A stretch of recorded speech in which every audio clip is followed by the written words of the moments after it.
Welcome to Unpopped Review, movie reviews from a movie lover and not a movie critic. Well, it's official. The summer blockbusters of 2016 have come and gone. Now we have to judge through the movies that just bring a yawn. And the first on the chopping block is a movie I don't wish to see again. It is the boring and unimaginative movie entitled Morgan.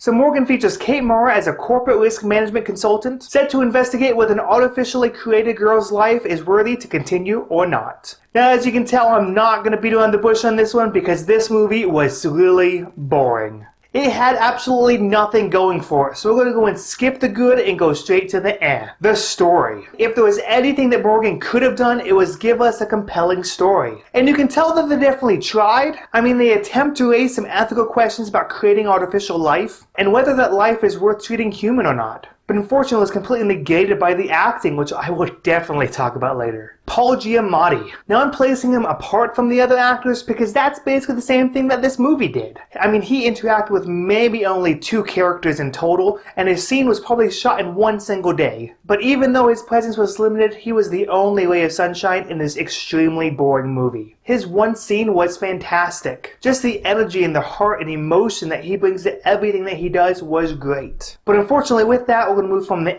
to the ugly. The characters and the script. Besides Paul Giamatti, everyone was really boring. And the reactions that they gave to certain scenarios don't fit at all with how someone would react. Now I'm not blaming that on the actors themselves, but mainly the script and the direction that they were given. Now there were many moments where you're supposed to feel sorry for Morgan and some of the other scientists. But the script and characters give you little reason to connect with them. So rather than feeling the ethical dilemma that the characters are supposed to be facing, all you feel is anger because they won't do what needs to be done. Now speaking of the ethical dilemma, let's talk about that for a little bit. The movie's main point is trying to decide what life is. And it does it in almost the exact same way as the critically acclaimed Ex Machina of 2015. I mean, it even does it with a series of interviews and a bunker. I mean, even Morgan gives a very rigid and mechanical performance just like Alicia Vikander's Ava. Now I know you may be thinking that if it's done in the exact same way, why is Ex Machina so good and Morgan so boring? Well, it really comes back to the characters. With Ava in Ex Machina, you can really feel her sorrow, her love, her intrigue to understand humans and connect with them. So when the end finally comes, it hits even harder because it was building up to a completely different direction. But with Morgan, you can tell the direction it's going from the very beginning. You can just tell that Morgan is somehow manipulating the scientists into getting what she wants. And since it did the same thing, only worse,